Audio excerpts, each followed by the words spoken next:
All right. So we have a little bit of rain in this area right now, about 33 millimeters.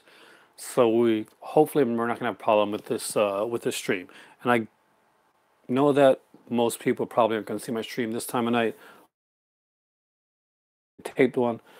So we'll go with it like that. If anybody does show up, fantastic. Now, what I'm going to do tonight is I'm going to talk about some Italian fantastic horror directors and some of my favorite films that I have with them. I'm going to focus on three directors. I've got like modest collections of each, but ones that I really like. And Trust the Mage. Hey man, you are always here, dude, and I really appreciate that. We're talking about Italian horror tonight, and I hope you're into the Italian horror. So we're going to talk about three of the greats. We're going to talk about Mario Bava, Dario Argento, and Lucio Fulci. And I'm going to show you some of the stuff that I've got from each of those directors. And we'll talk about some of my favorites along the way. You're watching Jeepers Creepers right now. The first one? Don't watch the third one. Aside from questionable director right here, it's not that good. Actually, to be honest with you, I've only ever liked the first one. Yeah, okay. The second one, and the third one, yeah. I was done with it by then. But hope you're enjoying the first one. So let's start off with the Bava collection. I'm a big Bava fan, so I got a lot of my Bava stuff from Arrow, but I think I should inform where my Bava thing started at. A couple beers. Hey, I have to work tomorrow, or I'd be having a drink myself. Actually, my favorite beer is Bellhaven Best, and unfortunately, it's been canceled in my area. The first thing that I picked up was from Bava, that I remember anyway, that I have now, was from Shout Factory. Shout Factory? No, Anchor Bay. So, basically, I used to work at this place, and it was kind of a new start for me. I'd gone to a new area, and I'd picked up a couple of things, and I was taking a trip. And just before I took this trip, I decided to go into the store, and I didn't know the store was gonna close down. And they had this. They actually had both of these, and I really regret not getting the first one now. And this is the Bava, the Mario Bava Collection Volume 2. Now, I grabbed this one at the time because there are certain movies that I wanted to see on here that I didn't have. Bay of Blood, of course, Lisa and Devil, House of Exorcism were two that I really wanted to see. Kidnapped. At that point, I'd heard a lot about it and hadn't seen it. Roy Colt and Winchester Jack I knew nothing about. And $5 for an August Moon, I didn't even know that was like another one that he had done. And Four Times That Night was a very different, like, Bava type of film. And what was cool is when they opened up, they each had their own cases. So, and they had like fantastic artwork. Some of them actually had like features and all that stuff on it. So that was kind of fantastic. But I had always planned to get the other one. But the store actually closed down 2 days after I left to go on vacation. So I had this urge to get Bava stuff, but I was never able to get it in my area. And whenever I could see stuff was usually the Kino stuff. But I noticed that the Kino would break it up so that you'd get one version of the movie, and then you'd have to get another Kino one to get the second version of the same film. So that became kind of a sticking point for me. So when I discovered Arrow Video, and they used to put like these big sets and these different versions on there, I knew that I had to start collecting the Bava that I needed, that I wanted. And one of the first ones I picked up was Bay of Blood, which I already had, but I wanted it on Blu-ray, and of course it had like a ton of special features. Bay of Blood, if you've seen it, it's kind of a fun, like very darkly humorous giallo film, more in the lines of a slasher film.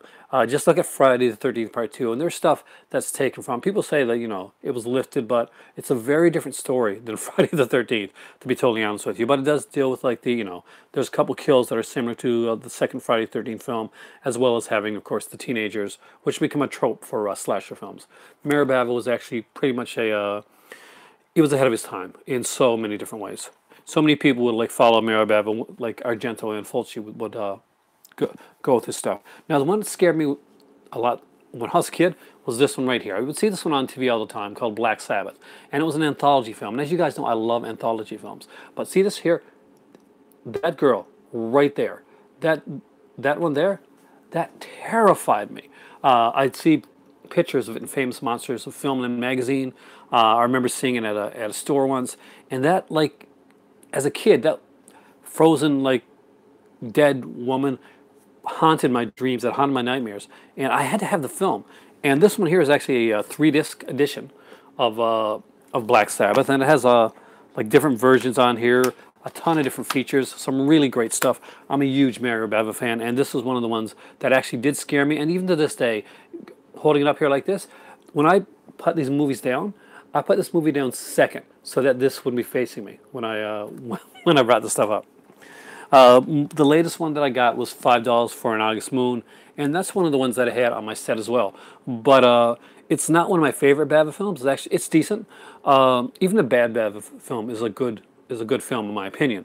Now this one here has Mario Bava, Maestro of the Macabre, a documentary on him, and I really wanted to get that. So that was my biggest like go for this one over like ones that like Kidnapped and stuff that I still don't have on Blu-ray. There's a few that I don't have that I really want to get, and there's a few that I'm not sure if they're right there yet or not. Next up is The Girl Who Knew Too Much, was his first giallo film, and I love this movie. I didn't know that I was going to actually. I knew very little about it. I knew there was another title for it called Killer Eye with a different cut of the film. I watched the Italian version of this film. John Saxon is in this, and he's really, really good. A much bigger part, of course, than he had in Tenebrae with Argento's film. But John Saxon he's such a damn good actor.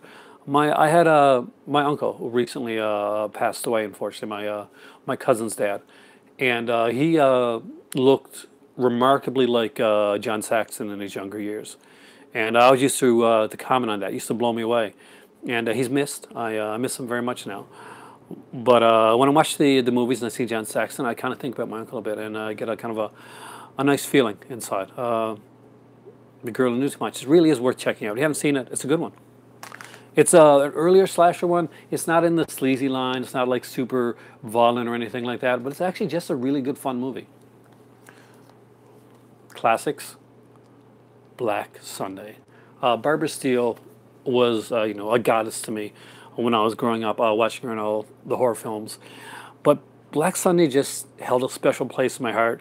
And when I first saw this movie, I don't even know if I knew that it was Bava. I didn't even know if I knew, like, at the time, Bava, but I knew that I really liked this movie. And the cinematography in this film just totally blew me away. That's something that would come out as I got older, and I really started to, like, see directors and notice films more, notice, like, the way they were shot and the way they were, then later on, when notice the way films were scored. And as being a writer, the first thing I noticed was the way dialogue worked, and the way dialogue worked within scenes. But Bava was like a visual masterpiece, and Black Sunday is a great film. If you haven't seen it, I really do. I gotta say, I highly recommend it. One of my favorite Bava films of all time is Blood and Black Lace. Now this is Bava in Glorious Color, and it's one that I really, really enjoy. It doesn't make a lot of sense for like the reasonings all the time. It's paced differently, but it's got Cameron Mitchell. It's got a beautiful cast. It is fantastically colored, and it is just so far ahead of its time. And it's just like, basically, it's a blueprint for what you would see to come in the years later with like Bava made and did some and shot some fantastic giallos. Argento, like he perfected them, and something he could not have done without Bava bringing it into the forefront in the first place. And The First Murder, yeah, exactly. Let's build a snowman. Hey, welcome back, dude. The First Murder. I just love this movie. I really do. I've always been a fan of like Italian horror. And like I mentioned in my last video, I grew up in an area where we didn't get the new films, where if we went to the theater, we got to see a lot of Italian horror. And at the time, it used to bother me a bit because we weren't getting the new stuff. But thinking back on it now, I was very lucky to see like movies like the Argento films like on big screen. Speaking of Argento, let's go to him next. And I got a few different Argento films. First up is Four Flies on Grey Velvet. This was one of the hardest ones for me to get. It was a hard film to find for years. I was a huge fan of Mimsy Farmer, And I was a huge fan of this film, but the only way that I had this early on is in VHS. And like I mentioned before, remember Video Search Miami? Somebody actually commented down in my video that they actually remembered Video Search Miami. So this is how I originally had it, was through a VHS with no color cover on it, except kind of like a pale color, and it's just had Four Flies and Grey Velvet and a little bit on the back. You know, this is a fantastic little film. If you haven't seen it, it's part of Dario Argento's Animal Trilogy, which are 3 early giallos that he did. Four Flies is the I think the third one in the trilogy. I could be wrong. Wait for a second, but I'm going to say third. But it was the hardest one to find. Shameless put it out. They got the Blu-ray. Hey, the Movie Mac, how's it going? You watching anything tonight? Scream Factory announcements, by the way, that'll be coming up in the Scream Factory sale. I'll talk about that in an upcoming video, about just so you guys know. But I'm hoping now that Shameless is working with Arrow Video. Hey, Jimbo. From had all the rare stuff. Are they still in business? I don't think so, actually. They did have all the rare stuff, but a lot of those, like, unfortunately gone. But Video Search Miami, yeah, I understood what you're talking about. Video Search Miami, I think they're gone. I looked for them online actually last night, and I found a couple essays talking about the VHS boom and the bootleg era of the VHS. And Video Search Miami is mentioned much in a lot of those essays. And from the essays that I'd seen, those were done like earlier on, and there had been a link to VSOM at the time, and there wasn't any, like, when I clicked on it, it just didn't go anywhere. So I guess they had their time, but for collectors like us, it's a well-remembered time. It's a well-thought-back on time. We're just lucky that actual legit, like, actual companies now are actually really putting out editions of these films here, that we had to spend like $25 a head, like, to hope to get a half-decent scratchy copy that you could see and, like, fix your VCR to watch, because half the time that's what you got with Video Search Miami. Four Flies and Grey Velvet, definitely check it out. Great film. Wonderful cast in Four Flies and Grey Velvet, and I like the killer. I do. I like the way the killer. The reasoning is kind of weak, but I like it. I like the reasoning behind the killer. Deep Red. Deep Red has been considered by many people and giallo genre experts to be the best giallo of all time, the greatest one ever made. I don't know if it's the greatest one ever made, but I do think that, much like Friday the 13th Part 4 took all of the great sequences, all of the good stuff of all the others, and put it in and made it like a superior film. Deep Red does that. It takes all the tropes from all the earlier ones, puts it together in an interesting and exciting visual way. Has a great, and the soundtrack, yeah, strong. The soundtrack is amazing on Deep Red. It's not my favorite soundtrack though. My favorite soundtrack you're going to find out in a second. But Deep Red has an amazing soundtrack that haunts you. There was a, oh God, I think it might have been like Brentwood, had like one of these, one of the early Deep Reds, you know, the Hatchimer, you know, the cut up one. They used to have like a 6-packs and like 12-packs and stuff, way before Mill Creek came along. At least way before I knew about Mill Creek. And I put in one, like, movie, and it had like Deep Red there. And so they had the, you know, that lullaby type music at the beginning of Deep Red, like playing as their music for their static screen. So I actually fell asleep watching it, and I had the most vivid nightmare with Deep Red music playing in the background. So, Deep Red. Fantastic film. This is a great edition, by the way, guys. If you can pick it up, do so. I missed a lot of the Dario Argento editions that came out from Arrow, like the big ones that came out recently, and I'm really sad. I'm really sad about the Phenomenal one. Next up is the next one in the Animals trilogy. That's Cat o' Nine Tails, and this is a great cover. It's kind of a giveaway to a little later in the film, but it's solid acting, but I find it the weakest of all the films. For some reason, everything is showing backwards. I don't know if anyone else noticed. I did notice when I was watching my video back, by the way, and so did my better half. She noticed as well. I'm not sure why, but I'll work on that, try to figure it out. But for now, we'll just go with it, and we'll just say I'm in the kind of, instead of in the upside down, I'm in the backwards. We'll go with that. Stranger Thing reference, which everybody knows anyway. Why did I have to explain that? So, Cat o' Nine Tails. For me, it's one of the weaker Argento films, but I still really enjoy it because I'm a big fan of Carol Malden. I think he does a great job in this. And fun little film. My favorite Argento film of all time, my favorite score, just one that stood out to me, and it haunts me in some ways, and that is Tenebrae. Tenebrae is what I consider to be Argento's greatest film. I know people love Suspiria, and people love. I forgot to bring them over. I got a Suspiria over there, by the way. I forgot to bring it over, and it's too far for me to reach. But I do have Suspiria. I just don't have the Blu-ray good edition that everybody has now. Tenebrae is my favorite film. Again, we got John Saxon in here. No, what's his name again? Oh, God. Not the main actor. I know the main actor. Main actor is Francioso, right? Anthony Francioso. But Steiner, right? John Steiner? Yeah, John Steiner, man.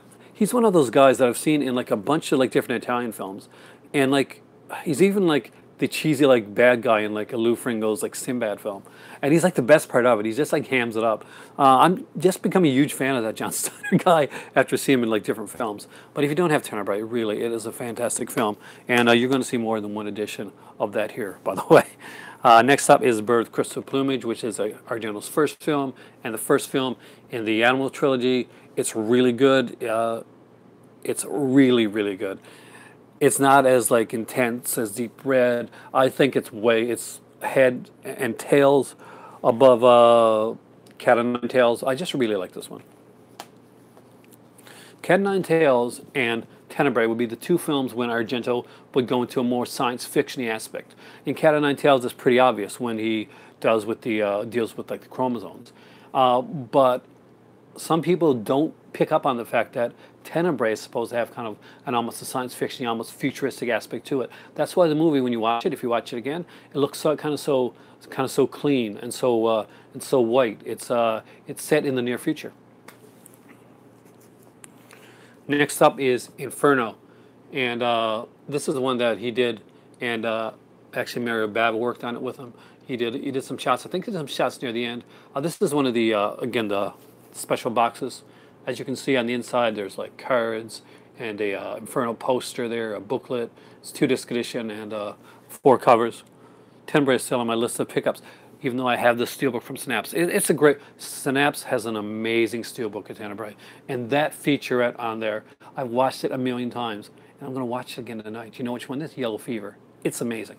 But I had to grab this. This was the first edition I got, just Blu-rays. This here's my first edition of Tenebrae from Arrow Video in its case. Original Tenebrae Blu-ray that came out like this in the slipcase before the one that I showed you guys. Oh, the DVD was actually a better print of the film than the Blu-ray was, and this had like a poster, as you can see there, and the 4 film things. I had to have it. I'm a huge Argento fan. I'll quickly go over my my DVD Argentos. This is one that he did with Ramiro, and that is, of course, Dear Dracula's a Guilty Pleasure. And Rutger Hauer's I like Rutger Hauer. I think he was drunk when he was making the film.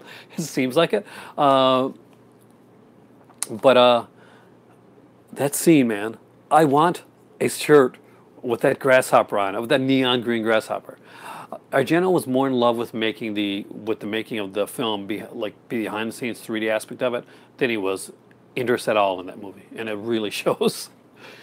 Two Evil Eyes, that's a fun one. Not his best work, not by far, but I do think it's a fun little film. Opera, or Terror at the Opera, is I think is his last great like what I would consider like real masterpiece. It is a fun giallo film. Its ending is a little bit nonsensical, but the killer is really good. There's a great scene with the Raven, and that scene that they're showing there is an amazing scene. And there's one hell of a scene where it seemed like Argento was getting out like his anger at his ex-wife with the scene with the looking through the, you know what I'm talking about. You know she does. Pretty bloody. This is one that was a little controversial in the time, and that was Stendhal Syndrome. I think this is a beautiful film. It's well shot, and it's probably some of the best acting that Isaiah Argento has ever done. And it includes Scarlet Diva too. It's a really good film. And Stendhal Syndrome is it's an actual thing. He just beautifully portrays it. it's a harder film to watch. It's kind of like, and it must have been a harder film for him to shoot because his daughter gets violently raped on camera in the film, and that's pretty rough. I love the ending of it, and I love the twist. And it's not for everyone. I don't show all my friends Stendhal syndrome because some people are bothered by the film's nature, but it's one of my favorites. Sleepless, it is an intense watch. It really is an intense watch. And I can understand why some people, much like Last House on the Left, some people just can't watch Stendhal syndrome. It's a shame because it is such a beautiful film, and those sequences where she's going into the painting are amazing. Sleepless, this is one I think I had under its like Italian name. It really is. It is gorgeous. I really wish he would get back to doing that. Sleepless is okay. It's a decent film. It has some good kills. Max von Sydow does a decent job in the film. Max von Sydow always does a good job. There's a bit of weakness to it, but I think by this time we'd seen so many giallos that a lot of the tropes had seemed overplayed. And it's not so much that Sleepless is as weak of a film, but it's just that Sleepless, it's just there, that we've been through it all, and something new had to come in. I really need Trauma, by the way. I don't have that one. I've seen Trauma many times, but I always rented it back in Blockbuster days. The Card Player. Right up there with Cat o' Nine Tails. Card Player is probably one of his weaker giallo films, and this was done more like a CSI episode. That was on purpose. He was actually watching CSI a lot at the time, and he was a real big fan of it. I think he wanted to do an episode of CSI, and that's kind of what the Card Player became. And it still retains a bit of the quirkiness of Dario Argento. Definitely, there's a little tap dance with the mortician that you just comes out of nowhere. I got two more Argento to show you guys. One of them you guys are going to know. So first up is Phenomenon. This is the original release for Phenomenon. It's a movie that I really enjoy. Some people don't like it. I do. I'm going to say something that's going to seem like sacrilege. It's really going to seem like sacrilege. I almost put it up there with Suspiria for me, and like just in the visual aspects of it. It is crazy. It's a crazy film. Donald Pleasance is in this. I love Donald Pleasance. Jennifer Connelly's in this film. There's a monkey with a razor. There's that creepy, like, short killer that much like the evil child that you see come through like a lot of the Italian films, and will kind of come back and show up in like a lot of like Argento films. That sequence in Deep Red with the doll still is one of the scariest things I've ever seen on screen. It bothers me to this day. I can still get shaky just thinking about it. When I like go through like movies on like online, and I see that like the doll pop up on the screen when I'm looking through Argento stuff, it actually certain visuals still bother me, and that one really bothers me. But Phenomenon is a really good film, and if you haven't checked it out, I really do recommend it. Go in understanding that this is very much Argento's take on Disney. Disney scared Argento as a kid. Oh, I know. Movie Mac's looking for the same Arrow box set of Phenomenon that's out of print than I am. I want that so bad, Movie Mac. You have no idea. When I realized, it had both, versions of the film, and Creepers as well, which a lot of us saw Creepers before seeing Phenomenon. It was kind of like the cut that we're able to see, kind of like back in the day before Tenebrae became like something you could find. You'd find Unsane, right? And Unsane was a cut copy of Tenebrae. But you got that kind of like good feeling about it because it's kind of the first one you had. So I really want that the really beautiful looking box set. And this is going to be no surprise, but the Steelbook of Tenebrae, the Synapse edition. With the Synapse and the Arrow edition, you get the latest Arrow edition. You get all of the really good features from the films. The best feature on here is Giallo Fever. It is a great documentary on Giallo films. I love it, and a good friend of mine actually gave me this for my birthday. And I sat down. My better half's gone out of town. She was working in Labrador at her old job at the time, and she had to fly over there for like a week. And I got this about a couple of days, I think, around my birthday. And I sat down and I watched the movie, and I watched with commentary, and I watched all the features. And it is just a gorgeous, gorgeous steelbook. and a wonderful film. So if you've never seen Tenebrae, the Synapse edition, is it still in print, guys? I think it is, right? Synapse still has this one. If you do, I do recommend it. Even if you can't buy the more expensive steelbook, Synapse did a great edition of Tenebrae. You can check out the other one as well. So we've gotten to the third director, and the one that doesn't get as much acclaim as the other ones, but I'm sure you guys are going to like them as well.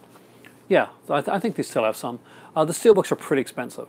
I think the Suspiria one sold out, and I was kind of sad, but it was too expensive. I couldn't, I couldn't afford the Suspiria one. It was like $75 or more, and then I had to like convert that. It was pretty expensive here for ink. I'm gonna probably get the UK one, but I would really, really love to have the Synapse one. So I might just get the standard Suspiria edition down the road and buy the UK one as well, because it's two different color schemes on them. If anybody has both of them, let me know, because what do you think is the superior Suspiria?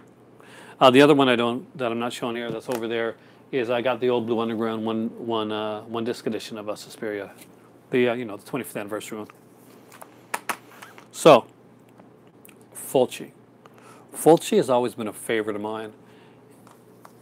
And I guess I should start where I started collecting Fulci at, same way as I want to do with my Mario Bavas. So, when I started buying Arrow releases, I wanted to get I wanted to get into a lot of the Italian horror. Hey there, James. Actually, I just showed and mentioned you when I showed the Tenebrae.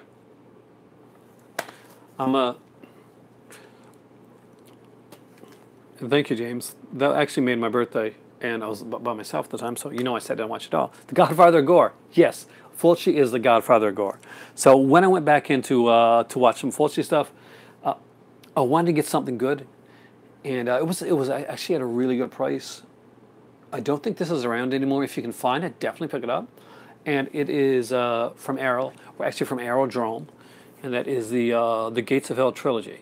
And this is like the DVD editions, because at the time I didn't have a region-free Blu-ray player. Actually, I didn't even have a region-free DVD player. I bought one for this here set.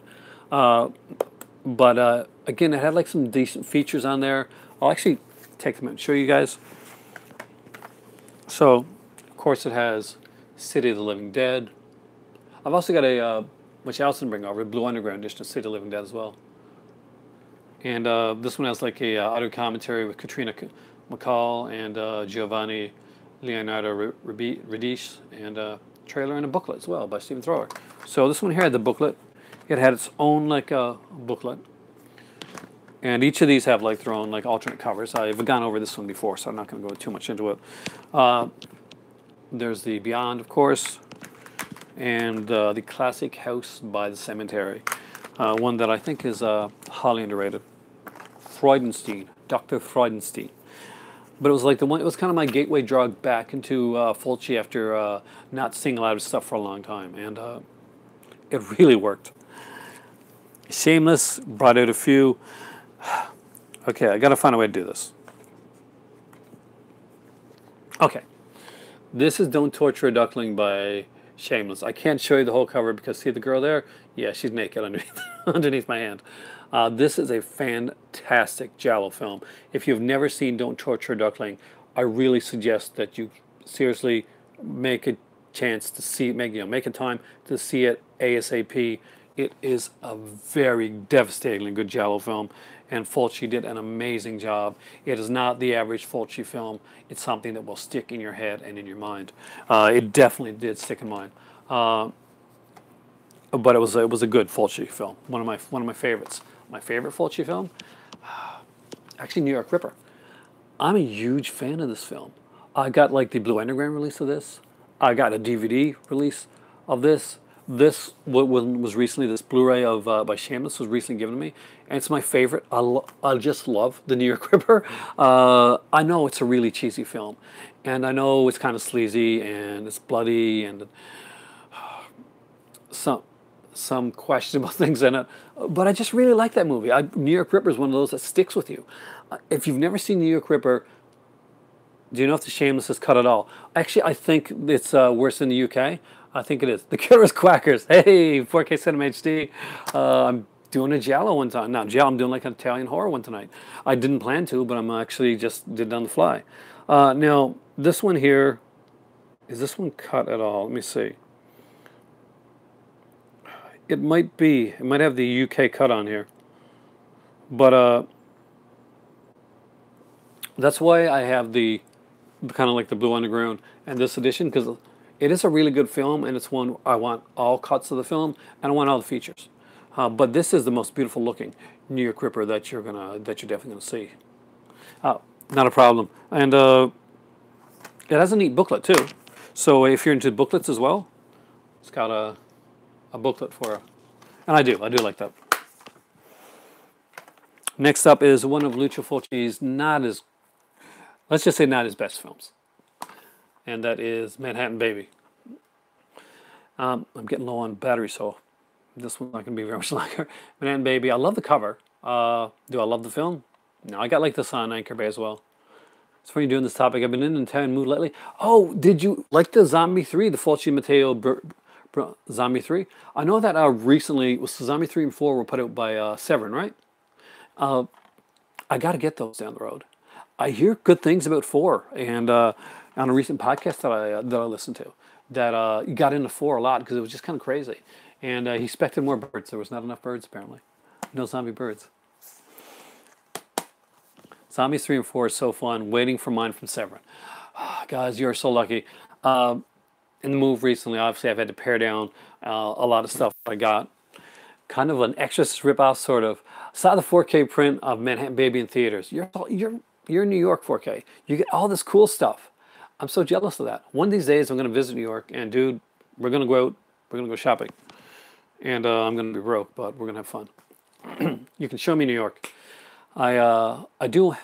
My better half wants me to take a couple trips on my own. So I think she's trying to get rid of me. I know. Yep, Severin along with Shocking Dark. I didn't see Shocking Dark yet. They look great and has great features. Severin does some great stuff. I was burnt by their by having to wait so long, but it was worth the wait with Jack the Ripper. Now I just really love the stuff that I got, and once I got it, I just wish you would have gave me some extra bonuses. Threw me a bone after having to wait so long. You know what I mean? When they did that with so many people, but I can't fault Severin. They do some great stuff. A Lizard in a Woman's Skin. Hands down, one of my all-time favorite giallos. It's a plan, 4K, because I do want to get to New York, and my better half's always telling me, you know, take a trip. Right now we just moved, so we're not taking a trip yet. But she wants to know that I can get it on my own and just like do these. Or maybe she just wants to get a week away from me. Yeah, I think that's what it is. Listen, Mumskin's a fantastic film. The features on here are amazing. Mondo Macabra, this is one of their best releases. I got this one. This one actually was gifted to me. There are some great things on this one here. Honestly, guys, if you've never seen this, it's a fantastic giallo. Next one I'm proud of, actually. It's an Arrow Steelbook, and it is The Beyond. I really like this film, and there are times I can tell you, pinpoint exactly why I like this film, whether it be the cinematography or just some of the acting or just some of the creepiness of it. And there's other times when I'm just like, I just really like this film and I don't know why. But again, it is a great release, fantastic on the inside. And I apologize that this is going to be a shorter one. You've never seen that movie, but the cover is wonderful looking. Yeah, and the film is. If you're an Italian horror fan, Polly, then it's really worth seeing. The great ending. It does. The ending sticks with you. Let's Build a Snowman says great ending, and it does. It's an ending that sticks with you. So if you haven't seen it, go in blind. It's going to be different. It's going to be unique, but it's going to be an experience you'll remember. And of course, I have the other edition of House by the Cemetery. Yep, right here. This is the Arrow edition. With good old Freudenstein on the cover. That annoying kid. Either you are really annoyed by the ending and how the kid turns out, or it's an extremely dark ending, and you're like, holy crap, they went there, much like the way Deadly Eyes went there. But I find this a fun film. It may not be in like the league in some leagues with it's a slower film than some of the other films. Yeah, exactly, Bob. Bob, it's the Bob character. But it's... Yeah, I do love film soundtracks. I don't have a lot right now. Uh, every time I get a release that has a film soundtrack, I'm actually super stoked. My record player, I think the needle's gone on it. I have to get a new needle just to check. If not, then I'm gonna have to replace my record player. Uh, my oldest, she bought like a Phantom of the Paradise record, and left it here, and we got to listen to it a couple times, but then it got kind of like slow. Uh, so I got to check. I don't want like ruining any of my things there. My favorite film soundtrack? Hard question. Oh, you mean like the actual score of a film, or like a musical, like Phantom of the Paradise or something like that? If you mean like a actual film score, it's really hard to say. It depends on the genre. If I was talking about giallo films, then it would be a toss up between Tenebrae and Deep Red. I think those are two that really stand out. That really kind of like just get under my skin. I don't know any other things that get under my skin as much as the Tenebrae and Deep Red soundtracks do. They really bother me. You know, when it comes to like more the adventurous soundtracks, of course, then you're talking stuff like John Williams, and you're getting into like Jaws, and you're going to get into like Indiana Jones. But that's going to be a separate episode. I'm going to come back to that. So I like your soundtrack question. We'll say, for the sake of the Italian theme tonight, I'm going to go with the Tenebrae Deep Red one because that's what stands out in my mind right now. Now, I may get off here 10 minutes later and think of like a dozen different soundtracks, but it's just those two really stand out to me. I do like some wonky, really out there soundtracks as well. So on some of these crazy Z grade things and some Jess Franco stuff, I really actually enjoy. Everybody, yeah, I had to upgrade my City of the Living Dead, so I got the three Arrow ones on, like the Fulci ones. I started it with my Fulci set with the Gates of Hell trilogy. I had to go back and get all the Blu-rays, and this is the City of the Living Dead. It was the last one I got. Really, really good one. Lots of features, but I wanted to save one of Fulci's best movies for last, in my opinion. And here we go, guys. Zombie Flesh Eaters. Zombie versus Shark. It doesn't get much better than that. I really, really like this. I do have another Fulci one that I'm not even thinking about. Well, does Zombie 3 count, really? It's kind of Fulci. It's kind of Bruno Mattei. We'll leave it out for now. But I do like it. And this is Zombie 3 that came out from 88 Films. I don't have the really cool Severin edition yet. I want to get that one down the road as well. But I'm a fan of Mattei too. I do like his stuff, even though it's a lot cheesier, and he's kind of like he kind of piggybacks off of the earlier Italian directors. But really, that's what they all do. They're all like kind of in one stew in one pot. They do that kind of stuff. They're very they don't seem as confrontational to one another as like say American directors would be, or like Canadian directors. We're pretty laid back anyway. We don't make a lot of these like Zombie Flesh Eaters. It's an amazing film. Everybody's seen this movie. The zombies in it are so good. Got the eyeball scene. Have I seen Fulci's Conquest? If so, is it any good? It's okay. I like it. Actually, I got it on. I think it's Blue Underground that put it out. Should have it. It's too far over for me to reach, but I've got Conquest. It's a fun little film. I'd like to see them do like a better edition of it. I've got just the DVD of it. I'm not sure if you signed my videos early on, but I've got a Conquest shirt actually that I got from like a company in Corner Brook. They used to do a lot of these here, a lot of shirts like for horror and sci-fi and stuff like that. One of the shirts I got at the time was Conquest. I love the cover and I love the poster for Conquest. Is it his best film? No. It's a fun little film. If you like the the sword and sandal type of stuff, don't go in expecting a lot of like the Fulci tropes that you see in a lot of his stuff. Like I wouldn't consider it overly gory or over like flesh bearing. But if you're a sword and sandal fan, then Conquest definitely is it's worth a watch for sure. And it's worth a pickup. I'd say if a really good edition comes out, I'm definitely going to grab it. If there's an edition that's out now, like a Blue Underground or something like that, I don't think it's really feature heavy, so I wouldn't spend too much money on it.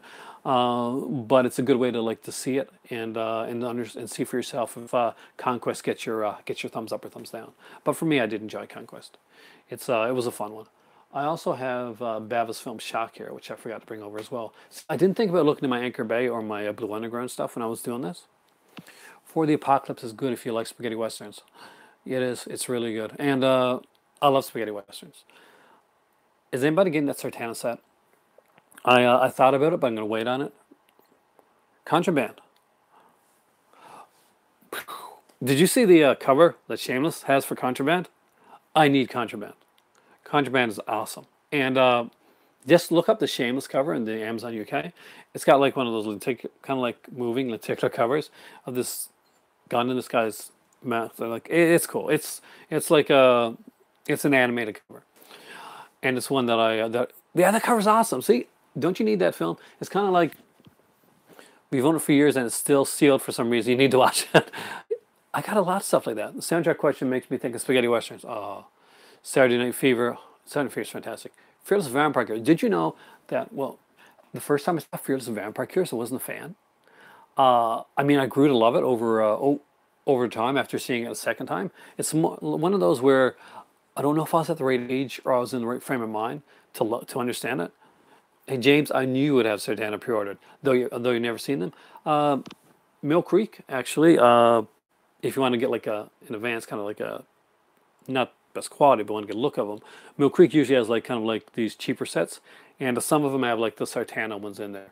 My dad actually bought this set for like I think it was like $10, Mill Creek set, and it had like at least three of them on there.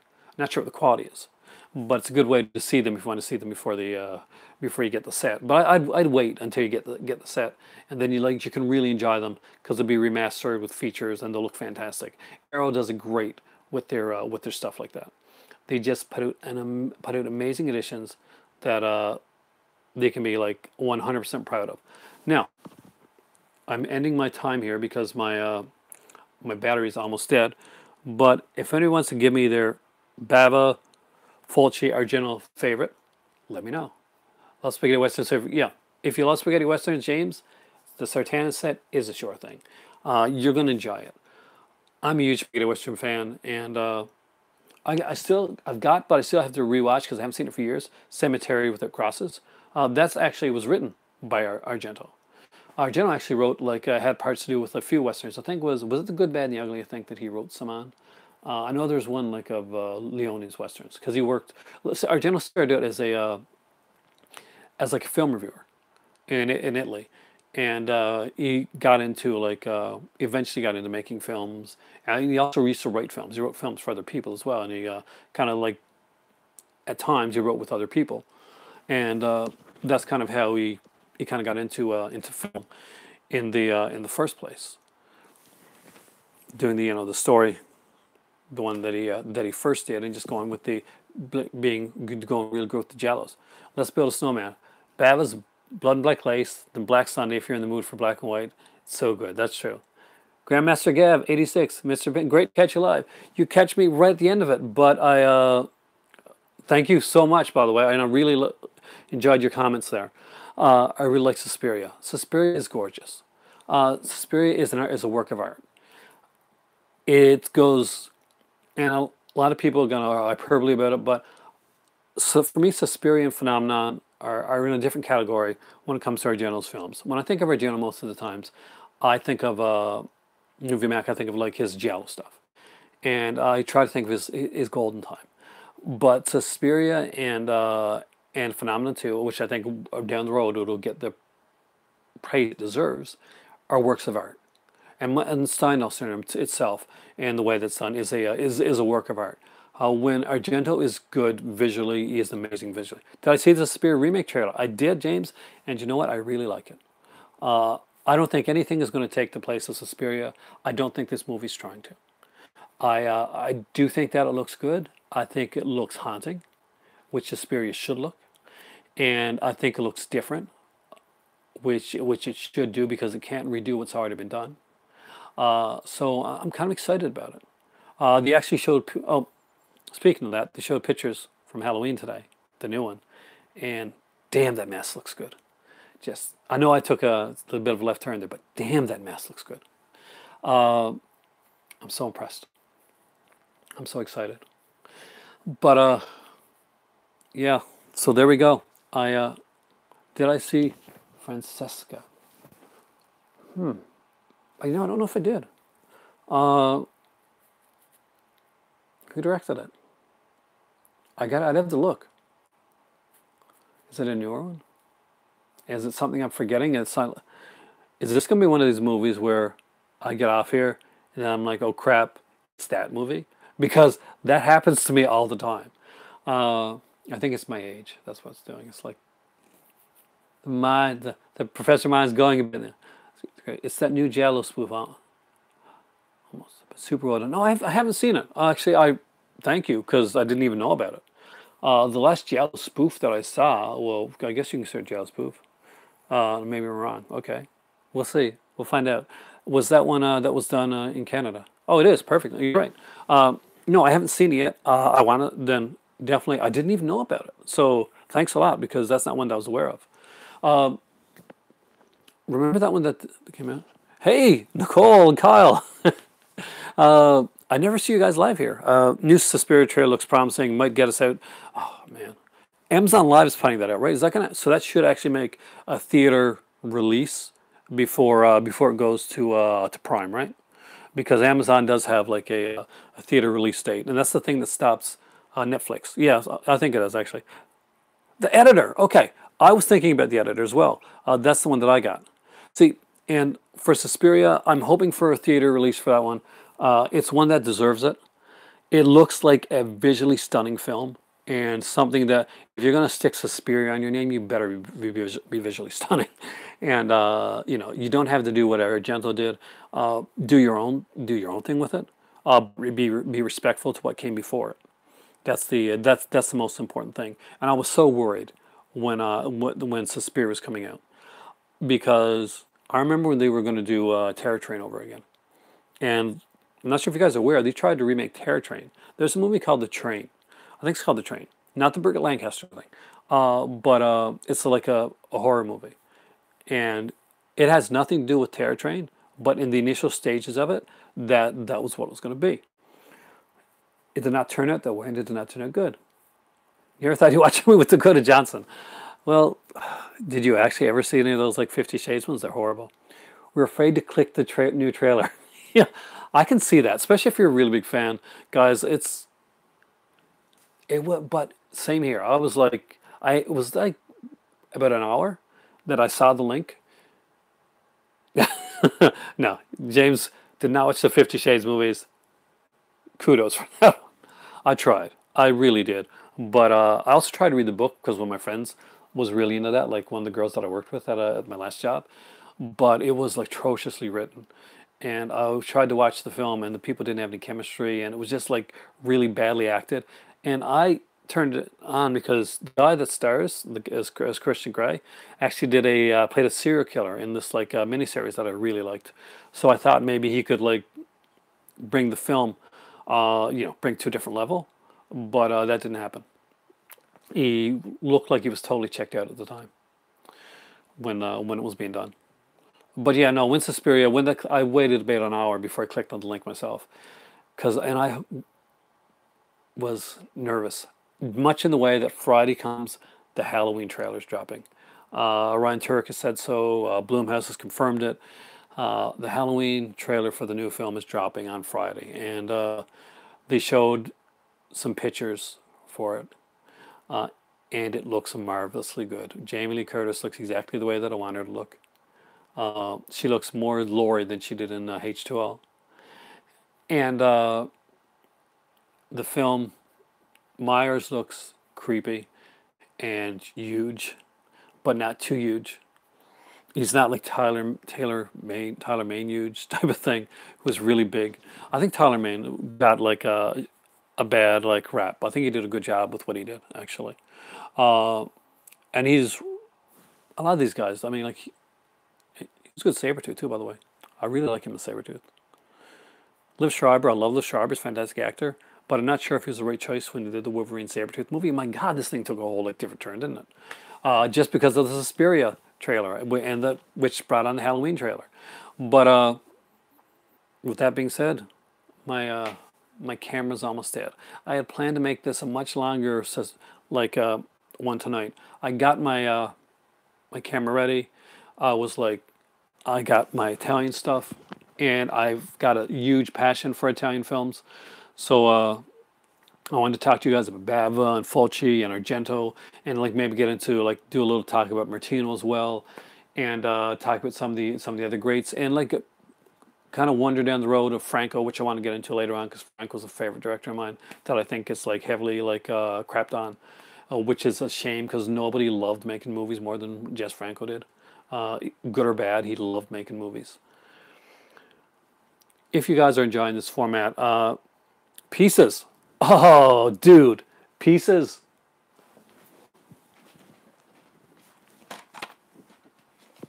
It was short but sweet. Thanks a lot. And Polly, I'll be doing my next stream hopefully Saturday night. But Pieces. This is one of my favorite movies of all time. 4K just mentioned Pieces, and I gotta say, I'm gonna go on a high note here. My thing's almost dead. Pieces. If you don't have this movie, look, this is the awesome Arrow DVD edition of it. Look how beautifully gory that is. Nicole, Kyle, I'm glad you're becoming obsessed with Italian cinema. Keep watching my Instagram too. I'll put some stuff up on there soon as well. Have, Franco, yes, I will be talking Franco. Get this Pieces one, guys, if you don't have it. You want to talk about soundtracks I like? I love Pieces. Thanks for watching, guys. Have a great evening. Thank everybody for joining me here tonight. The live streams I do love, and I love going this way. Good night, Movie Mac. See you next time. 4K. Let's Build a Snowman. James, Nicole, Kyle, everybody there. Jimbo. Have a fantastic night. And as always, it's been a pleasure. And I've had a fantastic time talking to you guys about Italian cinema.